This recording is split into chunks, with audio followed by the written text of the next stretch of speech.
April 1 ఆ loco pilot పదవీ విరమణ చెయ్యాల్సిన రోజు. చివరి రోజు ఆనందంగా విధులు ముగించుకుని తిరిగొస్తానని చెప్పి వెళ్లిన ఆయన తిరిగి రాని లోకాలకు వెళ్లాడు. మంగళవారం తెల్లవారుజామున 3 గంటలకు జార్ఖండ్ రాష్ట్రం సాహిబ్గంజ్ జిల్లాలో ఎన్టీపీసీకి చెందిన 2 గూడ్స్ రైళ్లు ఢీకొన్నాయి. ఈ ప్రమాదంలో 2 గూడ్స్ రైళ్ల లోకో పైలట్లు మరణించగా మరో 4 తీవ్రంగా గాయపడ్డారు. ఈ ప్రమాదంలో మృతి చెందిన లోకో పైలట్ గంగేశ్వర్ అదే రోజు పదవీ విరమణ చెయ్యాల్సి ఉంది.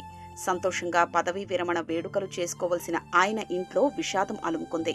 చివరి రోజు ఆనందంగా విధులు ముగించుకుని మధుర జ్ఞాపకాలతో ఇంటికి తిరిగొస్తాడు అనుకున్న ఇంటి పెద్ద గంగేశ్వర్ మరణ వార్త విని ఆ కుటుంబం కన్నీరు మున్నీరైంది. పదవీ విరమణ తర్వాత శేష జీవితం సంతోషంగా గడుపుతానని చెప్పి వెళ్లిన తన తండ్రి తిరిగి రాని లోకాలకు వెళ్లాడని గంగేశ్వర్ కూతురు కన్నీరు పెట్టుకుంది.